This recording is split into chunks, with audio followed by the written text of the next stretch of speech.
Surat Paulus yang pertama kepada jemaat di Korintus.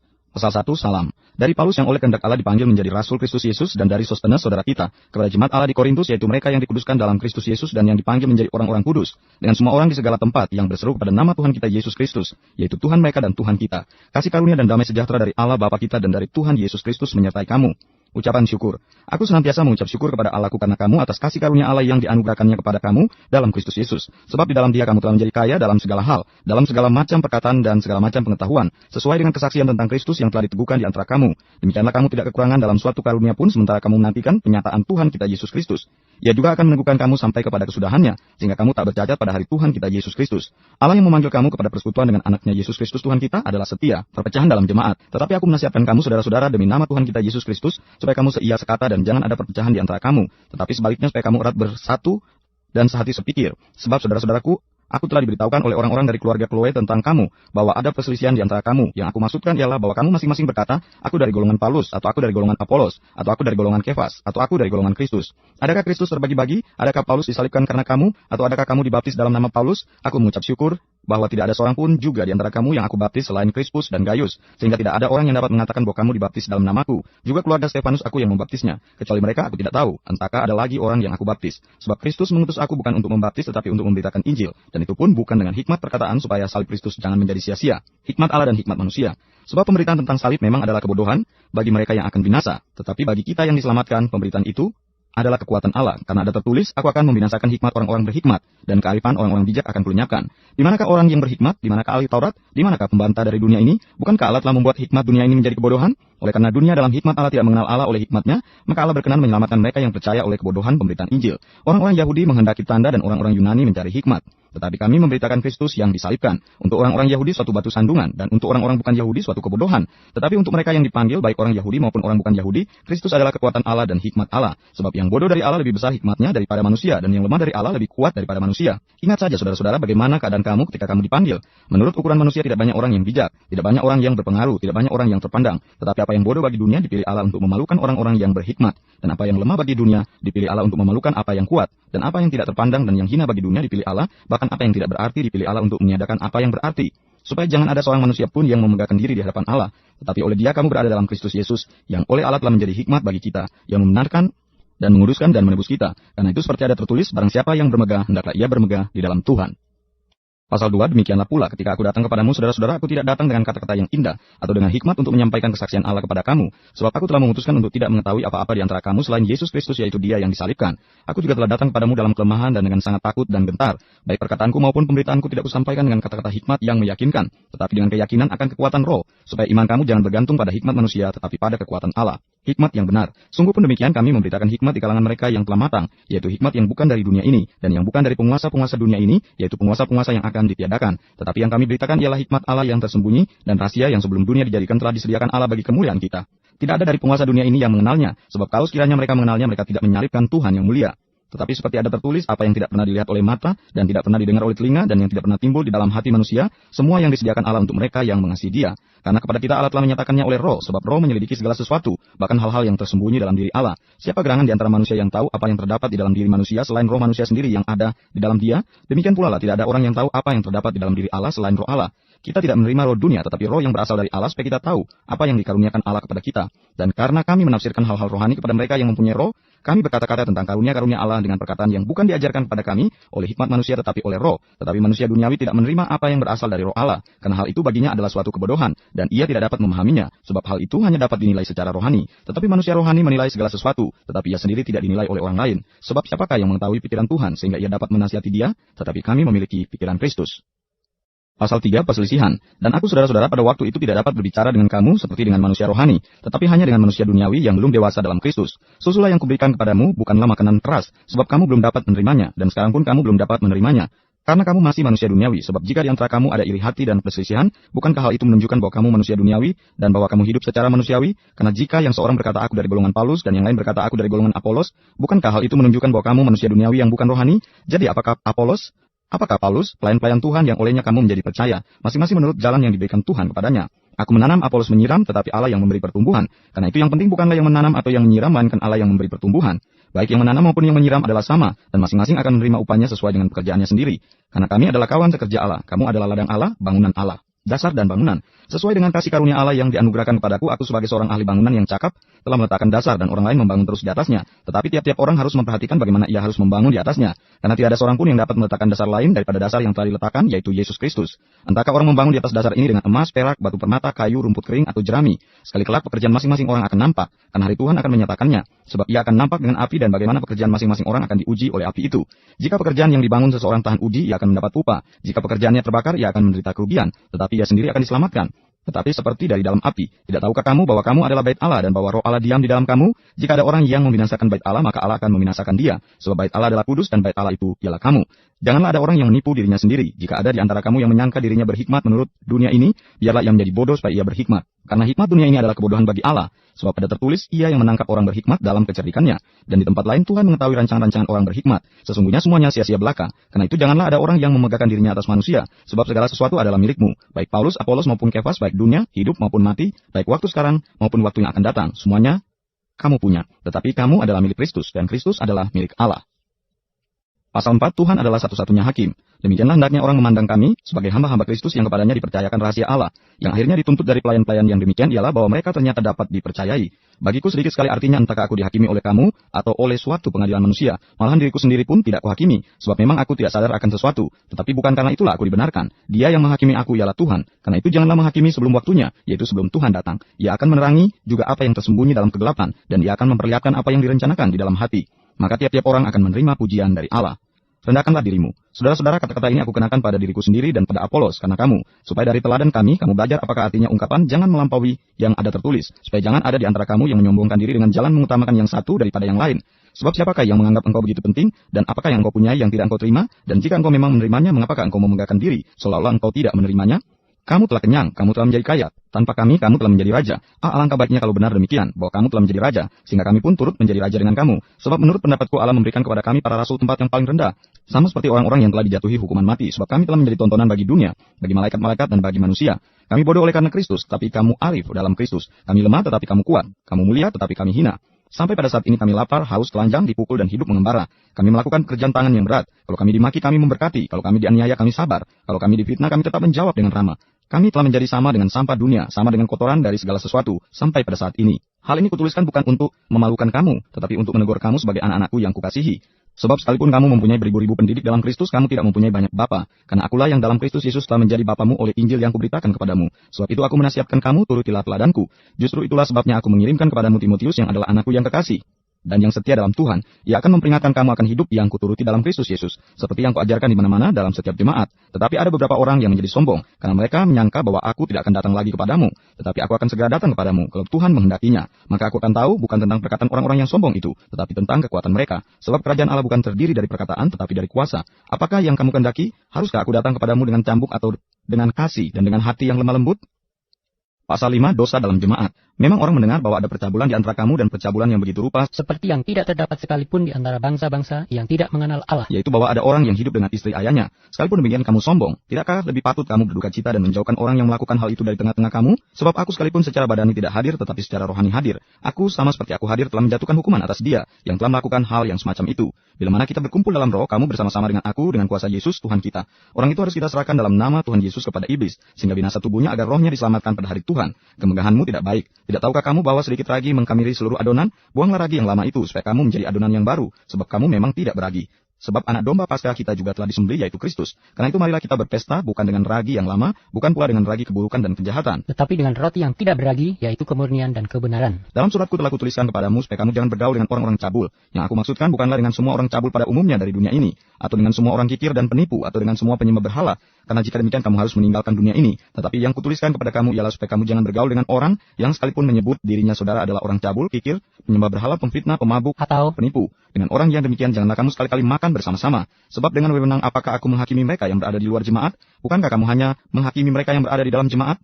Mereka yang berada di luar jemaat akan dihakimi Allah. Usirlah orang yang melakukan kejahatan dari tengah-tengah kamu. Pasal 6, mencari keadilan pada orang-orang yang tidak beriman. Apakah ada seorang di antara kamu yang jika berselisih dengan orang lain berani mencari keadilan pada orang-orang yang tidak benar dan bukan pada orang-orang kudus? Atau tidak tahukah kamu bahwa orang-orang kudus akan menghakimi dunia? Dan jika penghakiman dunia berada dalam tangan kamu, tidakkah kamu sanggup untuk mengurus perkara-perkara yang tidak berarti? Tidak tahukah kamu bahwa kita akan menghakimi malaikat-malaikat? Jadi apalagi perkara-perkara biasa dalam hidup kita sehari-hari? Sekalipun demikian, jika kamu harus mengurus perkara-perkara biasa, kamu menyerahkan urusan itu kepada mereka yang tidak berarti dalam jemaat. Hal ini kukatakan untuk memalukan kamu. Tidak adakah seorang di antara kamu yang berhikmat yang dapat mengurus perkara-perkara dari saudara-saudaranya? Adakah saudara yang satu mencari keadilan terhadap saudara yang lain, dan justru pada orang-orang yang tidak percaya? Adanya saja perkara di antara kamu yang seorang terhadap yang lain telah merupakan kekalahan bagi kamu. Mengapa kamu tidak lebih suka menderita ketidakadilan? Mengapakah kamu tidak lebih suka dirugikan? Tetapi kamu sendiri melakukan ketidakadilan dan kamu sendiri mendatangkan kerugian. Dan hal itu kamu buat terhadap saudara-saudaramu. Atau tidak tahukah kamu bahwa orang-orang yang tidak adil tidak akan mendapat bagian dalam kerajaan Allah? Janganlah sesat. Orang cabul, penyembah berhala, orang berzina, banci, orang pemburit, mencuri, orang kikir, pemabuk, pemfitnah dan penipu tidak akan mendapat bagian dalam kerajaan Allah. Dan beberapa orang di antara kamu demikianlah dahulu. Tetapi kamu telah memberi dirimu disucikan. Kamu telah dikuduskan. Kamu telah dibenarkan dalam nama Tuhan Yesus Kristus dan dalam roh Allah kita. Nasihat terhadap percabulan. Segala sesuatu halal bagiku tetapi bukan semuanya berguna. Segala sesuatu halal bagiku tetapi aku tidak membiarkan diriku diperhamba oleh suatu apapun. Makanan adalah untuk perut dan perut untuk makanan. Tetapi kedua-duanya akan dibinasakan Allah. Tetapi tubuh bukanlah untuk percabulan, melainkan untuk Tuhan. Dan Tuhan untuk tubuh. Allah yang membangkitkan Tuhan akan membangkitkan kita juga oleh kuasanya. Tidak tahukah kamu bahwa tubuhmu adalah anggota Kristus? Akan kuambilkah anggota Kristus untuk menyerahkannya kepada percabulan? Sekali-kali tidak. Atau tidak tahukah kamu bahwa siapa yang mengikatkan dirinya kepada perempuan cabul menjadi satu tubuh dengan dia? Sebab demikianlah kata Nas, keduanya akan menjadi satu daging. Tetapi siapa yang mengikatkan dirinya pada Tuhan menjadi satu roh dengan dia? Jauhkanlah dirimu dari percabulan. Setiap dosa lain yang dilakukan manusia terjadi di luar dirinya. Tetapi orang yang melakukan percabulan berdosa terhadap dirinya sendiri. Atau tidak tahukah kamu bahwa tubuhmu adalah bait Roh Kudus yang diam di dalam kamu? Roh Kudus yang kamu peroleh dari Allah dan bahwa kamu bukan milik kamu sendiri, sebab kamu telah dibeli dan harganya telah lunas dibayar. Karena itu muliakanlah Allah dengan tubuhmu. Pasal 7 tentang perkawinan. Dan sekarang tentang hal-hal yang kamu tuliskan kepadaku. Adalah baik bagi laki-laki kalau ia tidak kawin. Tetapi mengingat bahaya percabulan, baiklah setiap laki-laki mempunyai istrinya sendiri, dan setiap perempuan mempunyai suaminya sendiri. Hendaklah suami memenuhi kewajibannya terhadap istrinya, demikian pula istri terhadap suaminya. Istri tidak berkuasa atas tubuhnya sendiri, tetapi suaminya. Demikian pula suami tidak berkuasa atas tubuhnya sendiri, tetapi istrinya. Janganlah kamu saling menjauhi kecuali dengan persetujuan bersama untuk sementara waktu, supaya kamu mendapat kesempatan untuk berdoa. Sesudah itu hendaklah kamu kembali hidup bersama-sama, supaya iblis jangan menggodai kamu, karena kamu tidak tahan bertarak. Hal ini kukatakan kepadamu sebagai pelonggaran, bukan sebagai perintah. Namun demikian alangkah baiknya kalau semua orang seperti aku. Tetapi setiap orang menerima dari Allah karunia-Nya yang khas. Yang seorang karunia ini, yang lain karunia itu. Tetapi kepada orang-orang yang tidak kawin dan kepada janda-janda aku anjurkan, supaya baiklah mereka tinggal dalam keadaan seperti aku. Tetapi kalau mereka tidak dapat menguasai diri, baiklah mereka kawin. Sebab lebih baik kawin daripada hangus karena hawa nafsu. Kepada orang-orang yang telah kawin, aku. Tidak, bukan aku, tetapi Tuhan. Perintahkan supaya seorang istri tidak boleh menceraikan suaminya. Dan jikalau ia bercerai, ia harus tetap hidup tanpa suami atau berdamai dengan suaminya. Dan seorang suami tidak boleh menceraikan istrinya. Kepada orang-orang lain, aku bukan Tuhan katakan kalau ada seorang saudara beristrikan seorang yang tidak beriman dan perempuan itu mau hidup bersama-sama dengan dia, janganlah saudara itu menceraikan dia. Dan kalau ada seorang istri bersuamikan seorang yang tidak beriman dan laki-laki itu mau hidup bersama-sama dengan dia, janganlah ia menceraikan laki-laki itu. Karena suami yang tidak beriman itu dikuduskan oleh istrinya, dan istri yang tidak beriman itu dikuduskan oleh suaminya.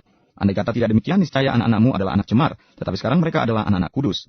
Tetapi kalau orang yang tidak beriman itu mau bercerai, biarlah ia bercerai. Dalam hal yang demikian, saudara atau saudari tidak terikat. Tetapi Allah memanggil kamu untuk hidup dalam damai sejahtera. Sebab bagaimanakah engkau mengetahui, hai istri, apakah engkau tidak akan menyelamatkan suamimu? Atau bagaimanakah engkau mengetahui, hai suami, apakah engkau tidak akan menyelamatkan istrimu? Hidup dalam keadaan seperti waktu dipanggil Allah. Selanjutnya hendaklah tiap-tiap orang tetap hidup seperti yang telah ditentukan Tuhan baginya, dan dalam keadaan seperti waktu ia dipanggil Allah. Inilah ketetapan yang kuberikan kepada semua jemaat. Kalau seorang dipanggil dalam keadaan bersunat, janganlah ia berusaha meniadakan tanda-tanda sunat itu. Dan kalau seorang dipanggil dalam keadaan tidak bersunat, janganlah ia mau bersunat. Sebab bersunat atau tidak bersunat tidak penting. Yang penting ialah mentaati hukum-hukum Allah. Baiklah tiap-tiap orang tinggal dalam keadaan seperti waktu ia dipanggil Allah. Adakah engkau hamba waktu engkau dipanggil? Itu tidak apa-apa. Tetapi jika engkau mendapat kesempatan untuk dibebaskan, pergunakanlah kesempatan itu. Sebab seorang hamba yang dipanggil oleh Tuhan dalam pelayanannya adalah orang bebas, milik Tuhan. Demikian pula orang bebas yang dipanggil Kristus adalah hambanya. Kamu telah dibeli dan harganya telah lunas dibayar. Karena itu janganlah kamu menjadi hamba manusia. Saudara-saudara, hendaklah tiap-tiap orang tinggal di hadapan Allah dalam keadaan seperti pada waktu ia dipanggil. Sekarang tentang para gadis. Untuk mereka aku tidak mendapat perintah dari Tuhan. Tetapi aku memberikan pendapatku sebagai orang yang dapat dipercayai karena rahmat yang diterimanya dari Allah. Aku berpendapat bahwa mengingat waktu darurat sekarang adalah baik bagi manusia untuk tetap dalam keadaannya. Adakah engkau terikat pada seorang perempuan? Janganlah engkau mengusahakan perceraian. Adakah engkau tidak terikat pada seorang perempuan? Janganlah engkau mencari seorang. Tetapi kalau engkau kawin, engkau tidak berdosa. Dan kalau seorang gadis kawin, ia tidak berbuat dosa. Tetapi orang-orang yang demikian akan ditimpa kesusahan badani, dan aku mau menghindarkan kamu dari kesusahan itu. Saudara-saudara, inilah yang kumaksudkan, yaitu waktu telah singkat. Karena itu dalam waktu yang masih sisa ini, orang-orang yang beristri harus berlaku seolah-olah mereka tidak beristri. Dan orang-orang yang menangis seolah-olah tidak menangis. Dan orang-orang yang bergembira seolah-olah tidak bergembira. Dan orang-orang yang membeli seolah-olah tidak memiliki apa yang mereka beli. Pendeknya orang-orang yang mempergunakan barang-barang duniawi seolah-olah sama sekali tidak mempergunakannya. Sebab dunia seperti yang kita kenal sekarang akan berlalu. Aku ingin supaya kamu hidup tanpa kekhawatiran. Orang yang tidak beristri memusatkan perhatiannya pada perkara Tuhan. Bagaimana Tuhan berkenan kepadanya. Orang yang beristri memusatkan perhatiannya pada perkara duniawi. Bagaimana ia dapat menyenangkan istrinya. Dan dengan demikian perhatiannya terbagi-bagi. Perempuan yang tidak bersuami dan anak-anak gadis memusatkan perhatian mereka pada perkara Tuhan, supaya tubuh dan jiwa mereka kudus. Tetapi perempuan yang bersuami memusatkan perhatiannya pada perkara duniawi, bagaimana ia dapat menyenangkan suaminya. Semuanya ini kukatakan untuk kepentingan kamu sendiri, bukan untuk menghalang-halangi kamu dalam kebebasan kamu, tetapi sebaliknya supaya kamu melakukan apa yang benar dan baik, dan melayani Tuhan tanpa gangguan. Tetapi jikalau seorang menyangka bahwa ia tidak berlaku wajar terhadap gadisnya, jika gadisnya itu telah bertambah tua dan ia benar-benar merasa bahwa mereka harus kawin, baiklah mereka kawin, kalau ia menghendakinya. Hal itu bukan dosa. Tetapi kalau ada seorang yang tidak dipaksa untuk berbuat demikian, benar-benar yakin dalam hatinya, dan benar-benar menguasai kemauannya, telah mengambil keputusan untuk tidak kawin dengan gadisnya, ia berbuat baik. Jadi orang yang kawin dengan gadisnya berbuat baik, dan orang yang tidak kawin dengan gadisnya berbuat lebih baik. Istri terikat selama suaminya hidup. Kalau suaminya telah meninggal, ia bebas untuk kawin dengan siapa saja yang dikendakinya, asal orang itu adalah seorang yang percaya. Tetapi menurut pendapatku ia lebih berbahagia kalau ia tetap tinggal dalam keadaannya, dan aku berpendapat bahwa aku juga mempunyai roh Allah. Pasal 8 tentang persembahan berhala.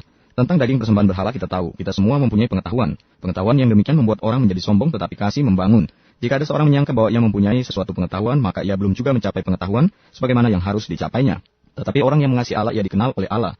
Tentang hal makan daging persembahan berhala kita tahu, tidak ada berhala di dunia dan tidak ada Allah lain daripada Allah yang esa. Sebab sungguh pun ada yang disebut Allah baik di surga maupun di bumi, dan memang benar ada banyak Allah dan banyak Tuhan yang demikian. Namun bagi kita hanya ada satu Allah saja, yaitu Bapa, yang daripadanya berasal segala sesuatu dan yang untuk Dia kita hidup. Dan satu Tuhan saja, yaitu Yesus Kristus, yang olehnya segala sesuatu telah dijadikan dan yang karena Dia kita hidup. Tetapi bukan semua orang yang mempunyai pengetahuan itu. Ada orang yang karena masih terus terikat pada berhala-berhala, makan daging itu sebagai daging persembahan berhala. Dan oleh karena hati nurani mereka lemah, hati nurani mereka itu dinodai olehnya. Makanan tidak membawa kita lebih dekat kepada Allah. Kita tidak rugi apa-apa kalau tidak kita makan, dan kita tidak untung apa-apa kalau kita makan. Tetapi jagalah supaya kebebasanmu ini jangan menjadi batu sandungan bagi mereka yang lemah. Karena apabila orang melihat engkau yang mempunyai pengetahuan sedang duduk makan di dalam kuil berhala, bukankah orang yang lemah hati nuraninya itu dikuatkan untuk makan daging persembahan berhala? Dengan jalan demikian orang yang lemah, yaitu saudaramu yang untuknya Kristus telah mati, menjadi binasa karena pengetahuanmu. Jika engkau secara demikian berdosa terhadap saudara-saudaramu dan melukai hati nurani mereka yang lemah, engkau pada hakikatnya berdosa terhadap Kristus. Karena itu apabila makanan menjadi batu sandungan bagi saudaraku, aku untuk selama-lamanya tidak akan mau makan daging lagi, supaya aku jangan menjadi batu sandungan bagi saudaraku. Pasal 9, hak dan kewajiban rasul. Bukankah aku rasul? Bukankah aku orang bebas? Bukankah aku telah melihat Yesus Tuhan kita? Bukankah kamu adalah buah pekerjaanku dalam Tuhan? Sekalipun bagi orang lain aku bukanlah rasul, tetapi bagi kamu aku adalah rasul. Sebab hidupmu dalam Tuhan adalah meterai dari kerasulanku. Inilah pembelaanku terhadap mereka yang mengkritik aku. Tidakkah kami mempunyai hak untuk makan dan minum? Tidakkah kami mempunyai hak untuk membawa seorang istri Kristen dalam perjalanan kami? Seperti yang dilakukan rasul-rasul lain dan saudara-saudara Tuhan dan Kefas? Atau hanya aku dan Barnabas sajakah yang tidak mempunyai hak untuk dibebaskan dari pekerjaan tangan? Siapakah yang pernah turut dalam peperangan atas biayanya sendiri? Siapakah yang menanami kebun anggur dan tidak memakan buahnya? Atau siapakah yang mengembalakan kawanan domba dan yang tidak minum susu domba itu? Apa yang kukatakan ini bukanlah hanya pikiran manusia saja. Bukankah hukum Taurat juga berkata-kata demikian? Sebab dalam hukum Musa ada tertulis, janganlah engkau memerangus mulut lembu yang sedang mengirik. Lembukah yang Allah perhatikan? Atau kitakah yang ia maksudkan? Ya, untuk kitalah hal ini ditulis, yaitu pembajak harus membajak dalam pengharapan, dan pengirik harus mengirik dalam pengharapan untuk memperoleh bagiannya. Jadi jika kami telah menaburkan benih rohani bagi kamu, berlebih-lebihankah kalau kami menuai hasil duniawi daripada kamu? Kalau orang lain mempunyai hak untuk mengharapkan hal itu daripada kamu, bukankah kami mempunyai hak yang lebih besar? Tetapi kami tidak mempergunakan hak itu. Sebaliknya kami menanggung segala sesuatu supaya jangan kami mengadakan rintangan bagi pemberitaan Injil Kristus. Tidak tahukah kamu bahwa mereka yang melayani dalam tempat kudus mendapat penghidupannya dari tempat kudus itu? Dan bahwa mereka yang melayani mesbah mendapat bahagian mereka dalam mesbah itu? Demikian pula Tuhan telah menetapkan bahwa mereka yang memberitakan Injil harus hidup dari pemberitaan Injil itu. Tetapi aku tidak pernah mempergunakan satupun dari hak-hak itu. Aku tidak menulis semuanya ini, supaya aku pun diperlakukan juga demikian. Sebab aku lebih suka mati daripada... Sungguh, kemegahanku tidak dapat ditiadakan siapapun juga, karena jika aku memberitakan Injil, aku tidak mempunyai alasan untuk memegahkan diri, sebab itu adalah keharusan bagiku. Celakalah aku jika aku tidak memberitakan Injil. Kalau andai kata aku melakukannya menurut kehendakku sendiri, memang aku berhak menerima upah. Tetapi karena aku melakukannya bukan menurut kehendakku sendiri, pemberitaan itu adalah tugas penyelenggaraan yang ditanggungkan kepadaku. Kalau demikian, apakah upahku? Upahku ialah ini, bahwa aku boleh memberitakan Injil tanpa upah, dan bahwa aku tidak mempergunakan hakku sebagai pemberita Injil. Sungguh pun aku bebas terhadap semua orang, aku menjadikan diriku hamba dari semua orang, supaya aku boleh memenangkan sebanyak mungkin orang. Demikianlah bagi orang Yahudi aku menjadi seperti orang Yahudi, supaya aku memenangkan orang-orang Yahudi. Bagi orang-orang yang hidup di bawah hukum Taurat, aku menjadi seperti orang yang hidup di bawah hukum Taurat, sekalipun aku sendiri tidak hidup di bawah hukum Taurat, supaya aku dapat memenangkan mereka yang hidup di bawah hukum Taurat. Bagi orang-orang yang tidak hidup di bawah hukum Taurat, aku menjadi seperti orang yang tidak hidup di bawah hukum Taurat, sekalipun aku tidak hidup di luar hukum Allah. Karena aku hidup di bawah hukum Kristus, supaya aku dapat memenangkan mereka yang tidak hidup di bawah hukum Taurat. Bagi orang-orang yang lemah, aku menjadi seperti orang yang lemah, supaya aku dapat menyelamatkan mereka yang lemah. Bagi semua orang, aku telah menjadi segala-galanya, supaya aku sedapat mungkin memenangkan beberapa orang dari antara mereka. Segala sesuatu ini aku lakukan karena Injil, supaya aku mendapat bagian dalamnya. Tidak tahukah kamu bahwa dalam gelanggang pertandingan semua peserta turut berlari, tetapi bahwa hanya satu orang saja yang mendapat hadiah? Karena itu larilah begitu rupa sehingga kamu memperolehnya. Tiap-tiap orang yang turut mengambil bagian dalam pertandingan menguasai dirinya dalam segala hal. Mereka berbuat demikian untuk memperoleh suatu mahkota yang fana, tetapi kita untuk memperoleh suatu mahkota yang abadi. Sebab itu aku tidak berlari tanpa tujuan, dan aku bukan petinju yang sembarangan saja memukul. Tetapi aku melatih tubuhku dan menguasainya seluruhnya, supaya sesudah memberitakan Injil kepada orang lain, jangan aku sendiri ditolak. Pasal 10 Israel sebagai suatu peringatan. Aku mau supaya kamu mengetahui saudara-saudara bahwa nenek moyang kita semua berada di bawah perlindungan awan, dan bahwa mereka semua telah melintasi laut. Untuk menjadi pengikut Musa, mereka semua telah dibaptis dalam awan dan dalam laut. Mereka semua makan makanan rohani yang sama, dan mereka semua minum minuman rohani yang sama, sebab mereka minum dari batu karang rohani yang mengikuti mereka, dan batu karang itu ialah Kristus. Tetapi sungguh pun demikian Allah tidak berkenan kepada bagian yang terbesar dari mereka, karena mereka ditewaskan di padang gurun. Semuanya ini telah terjadi sebagai contoh bagi kita untuk memperingatkan kita, supaya jangan kita menginginkan hal-hal yang jahat seperti yang telah mereka perbuat. Dan supaya jangan kita menjadi penyembah-penyembah berhala, sama seperti beberapa orang dari mereka seperti ada tertulis. Maka duduklah bangsa itu untuk makan dan minum, kemudian bangunlah mereka dan bersukaria. Janganlah kita melakukan percabulan, seperti yang dilakukan oleh beberapa orang dari mereka, sehingga pada satu hari telah tewas 23.000 orang. Dan janganlah kita mencobai Tuhan, seperti yang dilakukan oleh beberapa orang dari mereka, sehingga mereka mati di pagut ular. Dan janganlah bersungut-sungut, seperti yang dilakukan oleh beberapa orang dari mereka, sehingga mereka dibinasakan oleh malaikat maut. Semuanya ini telah menimpa mereka sebagai contoh dan dituliskan untuk menjadi peringatan bagi kita yang hidup pada waktu di mana zaman akhir telah tiba. Sebab itu siapa yang menyangka bahwa ia teguh berdiri, hati-hatilah supaya ia jangan jatuh. Pencobaan-pencobaan yang kamu alami ialah pencobaan-pencobaan biasa yang tidak melebihi kekuatan manusia. Sebab Allah setia dan karena itu ia tidak akan membiarkan kamu dicobai melampaui kekuatanmu. Pada waktu kamu dicobai, ia akan memberikan kepadamu jalan keluar, sehingga kamu dapat menanggungnya. Karena itu saudara-saudaraku yang kekasih, jauhilah penyembahan berhala. Aku berbicara kepadamu sebagai orang-orang yang bijaksana. Pertimbangkanlah sendiri apa yang aku katakan. Bukankah cawan pengucapan syukur yang atasnya kita ucapkan syukur adalah persekutuan dengan darah Kristus? Bukankah roti yang kita pecah-pecahkan adalah persekutuan dengan tubuh Kristus? Karena roti adalah satu, maka kita sekalipun banyak adalah satu tubuh. Karena kita semua mendapat bagian dalam roti yang satu itu. Perhatikanlah bangsa Israel menurut daging. Bukankah mereka yang makan apa yang dipersembahkan mendapat bagian dalam pelayanan mezbah? Apakah yang kumaksudkan dengan perkataan itu? Bahwa persembahan berhala adalah sesuatu? Atau bahwa berhala adalah sesuatu? Bukan. Apa yang kumaksudkan ialah bahwa persembahan mereka adalah persembahan kepada roh-roh jahat, bukan kepada Allah. Dan aku tidak mau bahwa kamu bersekutu dengan roh-roh jahat. Kamu tidak dapat minum dari cawan Tuhan dan juga dari cawan roh-roh jahat. Kamu tidak dapat mendapat bagian dalam perjamuan Tuhan dan juga dalam perjamuan roh-roh jahat. Atau maukah kita membangkitkan cemburu Tuhan? Apakah kita lebih kuat daripada dia? Segala sesuatu diperbolehkan, benar, tetapi bukan segala sesuatu berguna. Segala sesuatu diperbolehkan, benar, tetapi bukan segala sesuatu membangun. Jangan seorang pun yang mencari keuntungannya sendiri, tetapi hendaklah tiap-tiap orang mencari keuntungan orang lain. Kamu boleh makan segala sesuatu yang dijual di pasar daging, tanpa mengadakan pemeriksaan karena keberatan-keberatan hati nurani. Karena bumi serta segala isinya adalah milik Tuhan. Kalau kamu diundang makan oleh seorang yang tidak percaya dan undangan itu kamu terima, makanlah apa saja yang dihidangkan kepadamu tanpa mengadakan pemeriksaan karena keberatan-keberatan hati nurani. Tetapi kalau seorang berkata kepadamu itu persembahan berhala, janganlah engkau memakannya oleh karena dia yang mengatakan hal itu kepadamu, dan karena keberatan-keberatan hati nurani. Yang aku maksudkan dengan keberatan-keberatan bukanlah keberatan-keberatan hati nuranimu sendiri, tetapi keberatan-keberatan hati nurani orang lain itu. Mungkin ada orang yang berkata, mengapa kebebasanku harus ditentukan oleh keberatan-keberatan hati nurani orang lain? Kalau aku mengucap syukur atas apa yang aku turut memakannya, mengapa orang berkata jahat tentang aku? Karena makanan yang atasnya aku mengucap syukur, aku menjawab, jika engkau makan, atau jika engkau minum, atau jika engkau melakukan sesuatu yang lain, lakukanlah semuanya itu untuk kemuliaan Allah. Janganlah kamu menimbulkan siak dalam hati orang, baik orang Yahudi, atau orang Yunani, maupun jemaat Allah. Sama seperti aku juga berusaha menyenangkan hati semua orang dalam segala hal. Bukan untuk kepentingan diriku, tetapi untuk kepentingan orang banyak, supaya mereka beroleh selamat. Pasal 11, jadilah pengikutku, sama seperti aku juga menjadi pengikut Kristus. Hiasan kepala wanita, aku harus memuji kamu, sebab dalam segala sesuatu kamu tetap mengingat akan aku dan teguh berpegang pada ajaran yang kuteruskan kepadamu. Tetapi aku mau supaya kamu mengetahui hal ini, yaitu kepala dari tiap laki-laki ialah Kristus, kepala dari perempuan ialah laki-laki, dan kepala dari Kristus ialah Allah. Tiap-tiap laki-laki yang berdoa atau bernubuat dengan kepala yang bertudung menghina kepalanya. Tetapi tiap-tiap perempuan yang berdoa atau bernubuat dengan kepala yang tidak bertudung menghina kepalanya, sebab ia sama dengan perempuan yang dicukur rambutnya. Sebab jika perempuan tidak mau menundungi kepalanya, maka haruslah ia juga menggunting rambutnya. Tetapi jika bagi perempuan adalah penghinaan bahwa rambutnya digunting atau dicukur, maka haruslah ia menundungi kepalanya. Sebab laki-laki tidak perlu menundungi kepalanya. Ia menyinarkan gambaran dan kemuliaan Allah. Tetapi perempuan menyinarkan kemuliaan laki-laki. Sebab laki-laki tidak berasal dari perempuan, tetapi perempuan berasal dari laki-laki. Dan laki-laki tidak diciptakan karena perempuan, tetapi perempuan diciptakan karena laki-laki. Sebab itu perempuan harus memakai tanda wibawa di kepalanya oleh karena para malaikat. Namun demikian dalam Tuhan tidak ada perempuan tanpa laki-laki, dan tidak ada laki-laki tanpa perempuan. Sebab sama seperti perempuan berasal dari laki-laki, demikian pula laki-laki dilahirkan oleh perempuan.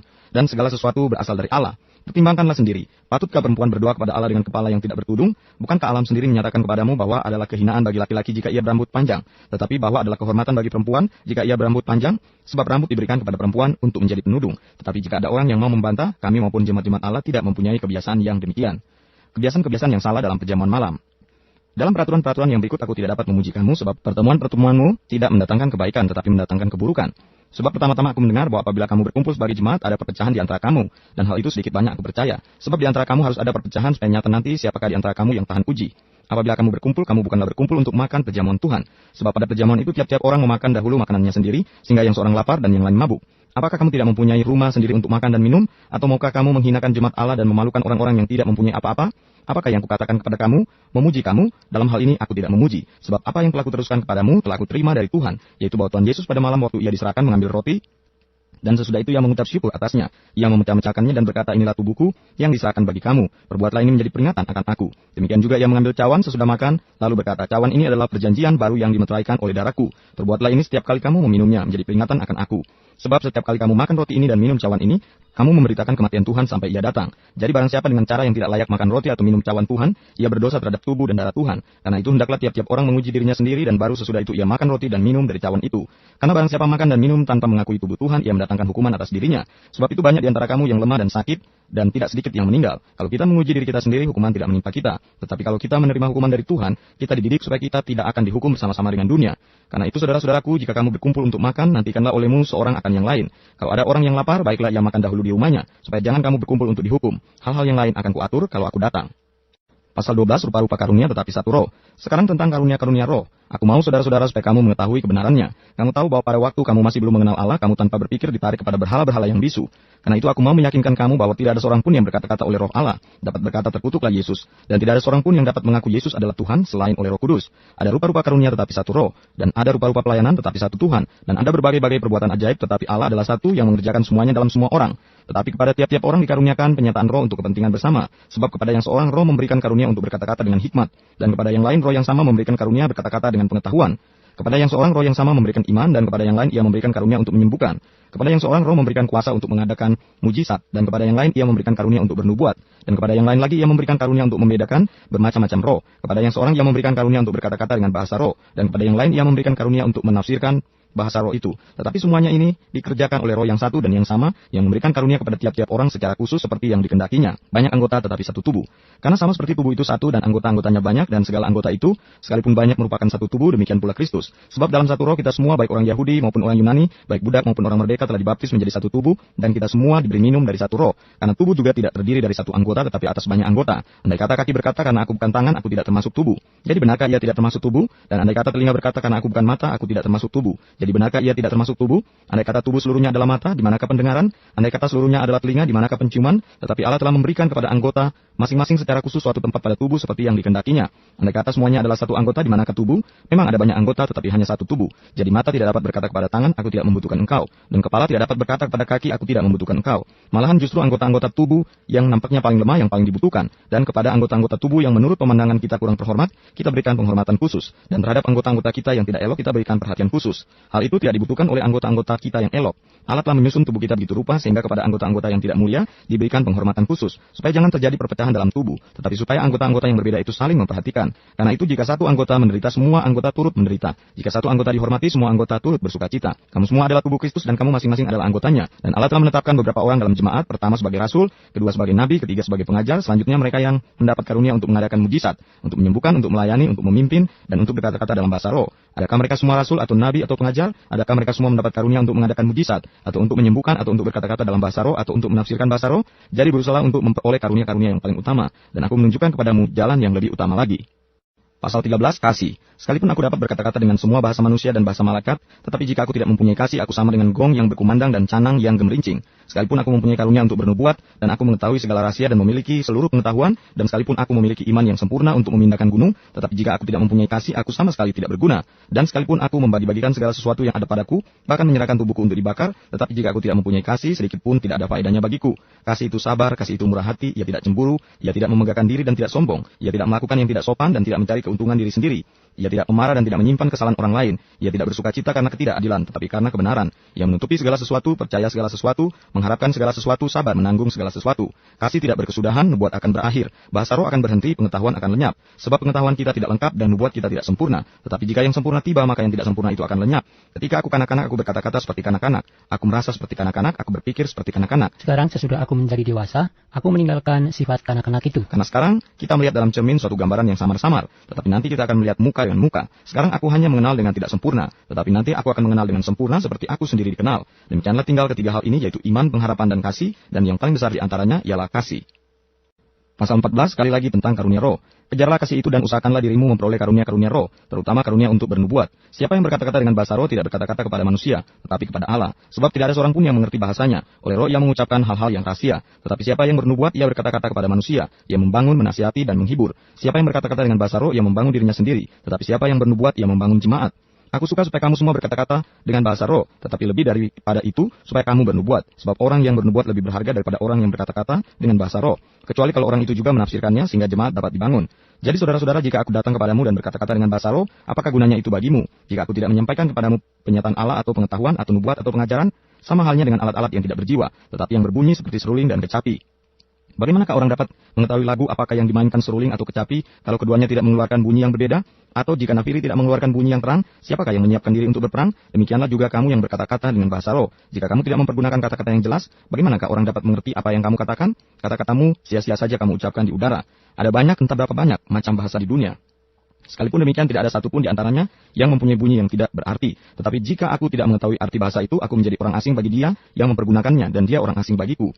Demikian pula dengan kamu. Kamu memang berusaha untuk memperoleh karunia-karunia roh. Tetapi lebih daripada itu, hendaklah kamu berusaha mempergunakannya untuk membangun jemaat. Karena itu siapa yang berkata-kata dengan bahasa roh, ia harus berdoa supaya kepadanya diberikan juga karunia untuk menafsirkannya. Sebab jika aku berdoa dengan bahasa roh, maka rohku lah yang berdoa. Tetapi akal budiku tidak turut berdoa. Jadi apakah yang harus kubuat? Aku akan berdoa dengan rohku, tetapi aku akan berdoa juga dengan akal budiku. Aku akan menyanyi dan memuji dengan rohku, tetapi aku akan menyanyi dan memuji juga dengan akal budiku.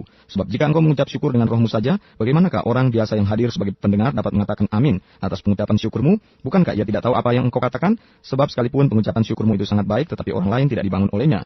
Aku mengucap syukur kepada Allah bahwa aku berkata-kata dengan bahasa roh lebih daripada kamu semua. Tetapi dalam pertemuan jemaat, aku lebih suka mengucapkan 5 kata yang dapat dimengerti untuk mengajar orang lain juga, daripada beribu-ribu kata dengan bahasa roh. Saudara-saudara, janganlah sama seperti anak-anak dalam pemikiranmu. Jadilah anak-anak dalam kejahatan, tetapi orang dewasa dalam pemikiranmu. Dalam hukum Taurat ada tertulis, oleh orang-orang yang mempunyai bahasa lain, dan oleh mulut orang-orang asing, aku akan berbicara kepada bangsa ini. Namun demikian mereka tidak akan mendengarkan aku, firman Tuhan. Karena itu, karunia bahasa roh adalah tanda bukan untuk orang yang beriman, tetapi untuk orang yang tidak beriman. Sedangkan karunia untuk bernubuat adalah tanda bukan untuk orang yang tidak beriman, tetapi untuk orang yang beriman. Jadi kalau seluruh jemaat berkumpul bersama-sama, dan tiap-tiap orang berkata-kata dengan bahasa roh, lalu masuklah orang-orang luar atau orang-orang yang tidak beriman, tidakkah akan mereka katakan bahwa kamu gila? Tetapi kalau semua bernubuat, lalu masuk orang yang tidak beriman, atau orang baru, ia akan diyakinkan oleh semua dan diselidiki oleh semua. Segala rahasia yang terkandung di dalam hatinya akan menjadi nyata, sehingga ia akan sujud menyembah Allah dan mengaku sungguh Allah ada di tengah-tengah kamu. Peraturan dalam pertemuan jemaat. Jadi bagaimana sekarang saudara-saudara? Bila mana kamu berkumpul, hendaklah tiap-tiap orang mempersembahkan sesuatu. Yang seorang mazmur, yang lain pengajaran, atau penyataan Allah, atau karunia bahasa roh, atau karunia untuk menafsirkan bahasa roh. Tetapi semuanya itu harus dipergunakan untuk membangun. Jika ada yang berkata-kata dengan bahasa roh, biarlah 2 atau sebanyak-banyaknya 3 orang, seorang demi seorang, dan harus ada seorang lain untuk menafsirkannya. Jika tidak ada orang yang dapat menafsirkannya, hendaklah mereka berdiam diri dalam pertemuan jemaat, dan hanya boleh berkata-kata kepada dirinya sendiri dan kepada Allah. Tentang nabi-nabi, baiklah 2 atau 3 orang di antaranya berkata-kata, dan yang lain menanggapi apa yang mereka katakan. Tetapi jika seorang lain yang duduk di situ mendapat penyataan, maka yang pertama itu harus berdiam diri. Sebab kamu semua boleh bernubuat seorang demi seorang, sehingga kamu semua dapat belajar dan beroleh kekuatan. Karunia nabi takluk kepada nabi-nabi. Sebab Allah tidak menghendaki kekacauan, tetapi damai sejahtera. Sama seperti dalam semua jemaat orang-orang kudus, perempuan-perempuan harus berdiam diri dalam pertemuan-pertemuan jemaat. Sebab mereka tidak diperbolehkan untuk berbicara. Mereka harus menundukkan diri seperti yang dikatakan juga oleh hukum Taurat. Jika mereka ingin mengetahui sesuatu, baiklah mereka menanyakannya kepada suaminya di rumah. Sebab tidak sopan bagi perempuan untuk berbicara dalam pertemuan jemaat. Atau adakah firman Allah mulai dari kamu? Atau hanya kepada kamu sajakah firman itu telah datang? Jika seorang menganggap dirinya nabi atau orang yang mendapat karunia rohani, ia harus sadar bahwa apa yang kukatakan kepadamu adalah perintah Tuhan. Tetapi jika ia tidak mengindahkannya, janganlah kamu mengindahkan dia. Karena itu saudara-saudaraku, usahakanlah dirimu untuk memperoleh karunia untuk bernubuat. Dan janganlah melarang orang yang berkata-kata dengan bahasa roh. Tetapi segala sesuatu harus berlangsung dengan sopan dan teratur. Pasal 15, kebangkitan Kristus. Dan sekarang saudara-saudara, aku mau mengingatkan kamu kepada Injil yang aku beritakan kepadamu, dan yang kamu terima, dan yang di dalamnya kamu teguh berdiri. Oleh Injil itu kamu diselamatkan asal kamu teguh berpegang padanya, seperti yang telah kuberitakan kepadamu. Kecuali kalau kamu telah sia-sia saja menjadi percaya. Sebab yang sangat penting telah kusampaikan kepadamu, yaitu apa yang telah kuterima sendiri. Ialah bahwa Kristus telah mati karena dosa-dosa kita sesuai dengan kitab suci, bahwa ia telah dikuburkan dan bahwa ia telah dibangkitkan pada hari yang ketiga sesuai dengan kitab suci, bahwa ia telah menampakkan diri kepada Kefas dan kemudian kepada ke-12 muridnya. Sesudah itu ia menampakkan diri kepada lebih dari 500 saudara sekaligus. Kebanyakan dari mereka masih hidup sampai sekarang, tetapi beberapa di antaranya telah meninggal. Selanjutnya ia menampakkan diri kepada Yakobus, kemudian kepada semua rasul, dan yang paling akhir dari semuanya ia menampakkan diri juga kepadaku, sama seperti kepada anak yang lahir sebelum waktunya. Karena aku adalah yang paling hina dari semua rasul, bahkan tidak layak disebut rasul, sebab aku telah menganiaya jemaat Allah. Tetapi karena kasih karunia Allah, aku adalah sebagaimana aku ada sekarang. Dan kasih karunia yang dianugerahkannya kepadaku tidak sia-sia. Sebaliknya aku telah bekerja lebih keras daripada mereka semua. Tetapi bukannya aku, melainkan kasih karunia Allah yang menyertai aku. Sebab itu baik aku maupun mereka, demikianlah kami mengajar dan demikianlah kamu menjadi percaya. kebangkitan kita. Jadi bila mana kami beritakan bahwa Kristus dibangkitkan dari antara orang mati, bagaimana mungkin ada di antara kamu yang mengatakan bahwa tidak ada kebangkitan orang mati? Kalau tidak ada kebangkitan orang mati, maka Kristus juga tidak dibangkitkan. Tetapi andai kata Kristus tidak dibangkitkan, maka sia-sialah pemberitaan kami, dan sia-sialah juga kepercayaan kamu.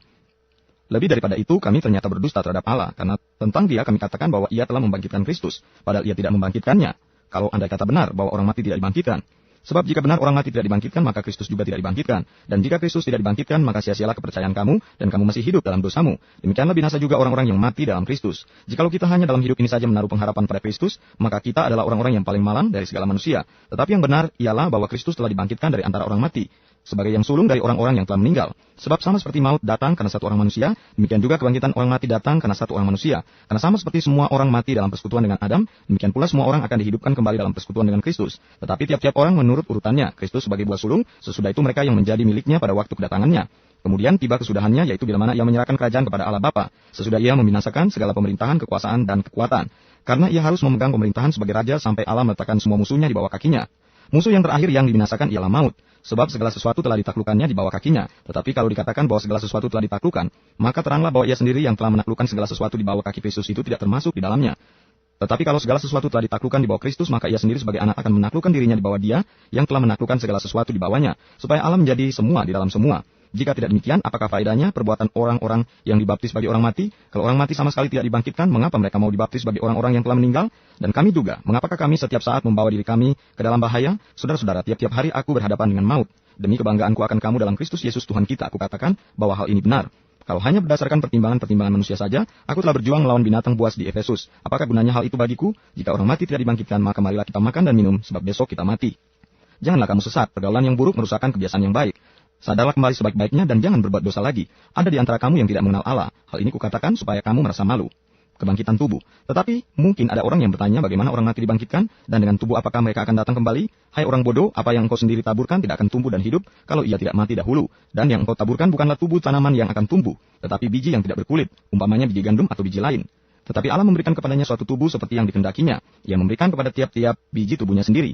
Bukan semua daging sama, daging manusia lain daripada daging binatang, lain daripada daging burung, lain daripada daging ikan. Ada tubuh sorgawi dan ada tubuh duniawi. Tetapi kemuliaan tubuh sorgawi lain daripada kemuliaan tubuh duniawi. Kemuliaan matahari lain daripada kemuliaan bulan. Dan kemuliaan bulan lain daripada kemuliaan bintang-bintang. Dan kemuliaan bintang yang satu berbeda dengan kemuliaan bintang yang lain. Demikianlah pula halnya dengan kebangkitan orang mati. Ditaburkan dalam kebinasaan, dibangkitkan dalam ketidakbinasaan. Ditaburkan dalam kehinaan, dibangkitkan dalam kemuliaan. Ditaburkan dalam kelemahan, dibangkitkan dalam kekuatan. Yang ditaburkan adalah tubuh alamiah, yang dibangkitkan adalah tubuh rohania. Jika ada tubuh alamiah, maka ada pula tubuh rohania. Seperti ada tertulis, manusia pertama Adam menjadi makhluk yang hidup, tetapi Adam yang akhir menjadi roh yang menghidupkan. Tetapi yang mula-mula datang bukanlah yang rohania, tetapi yang alamiah. Kemudian barulah datang yang rohania. Manusia pertama berasal dari debu tanah, bersifat jasmani. Manusia kedua berasal dari sorga. Makhluk-makhluk alamiah sama dengan dia yang berasal dari debu tanah. Dan makhluk-makhluk sorgawi sama dengan dia yang berasal dari sorga. Sama seperti kita telah memakai rupa dari yang alamiah, demikian pula kita akan memakai rupa dari yang sorgawi. Saudara-saudara, inilah yang hendak kukatakan kepadamu, yaitu bahwa daging dan darah tidak mendapat bagian dalam kerajaan Allah, dan bahwa yang binasa tidak mendapat bagian dalam apa yang tidak binasa. Sesungguhnya aku menyatakan kepadamu suatu rahasia.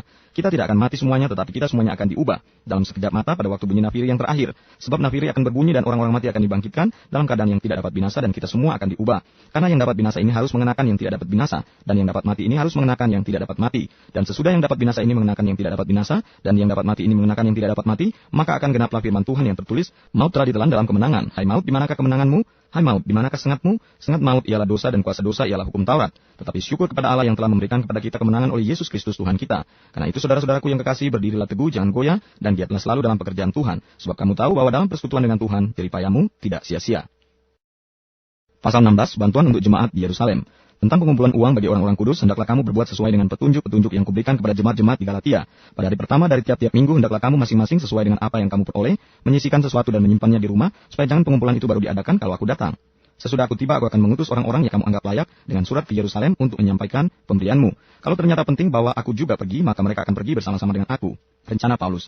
Aku akan datang kepadamu sesudah aku melintasi Makedonia, sebab aku akan melintasi Makedonia. Dan di Korintus mungkin aku akan tinggal beberapa lamanya dengan kamu, atau mungkin aku akan tinggal selama musim dingin, sehingga kamu dapat menolong aku untuk melanjutkan perjalananku. Sebab sekarang aku tidak mau melihat kamu hanya sepintas lalu saja. Aku harap dapat tinggal agak lama dengan kamu jika diperkenankan Tuhan. Tetapi aku akan tinggal di Efesus sampai hari raya Pentakosta. Sebab di sini banyak kesempatan bagiku untuk mengerjakan pekerjaan yang besar dan penting, sekalipun ada banyak penentang. Beberapa pemberitahuan. Jika Timotius datang kepadamu, usahakanlah supaya ia berada di tengah-tengah kamu tanpa takut. Sebab ia mengerjakan pekerjaan Tuhan. sama seperti aku. Jadi janganlah ada orang yang menganggapnya rendah, tetapi tolonglah dia supaya ia melanjutkan perjalanannya dengan selamat, agar ia datang kembali kepadaku. Sebab aku di sini menunggu kedatangannya bersama-sama dengan saudara-saudara yang lain. Tentang saudara Apolos, telah berulang-ulang aku mendesaknya untuk bersama-sama dengan saudara-saudara lain mengunjungi kamu, tetapi ia sama sekali tidak mau datang sekarang. Kalau ada kesempatan baik nanti, ia akan datang.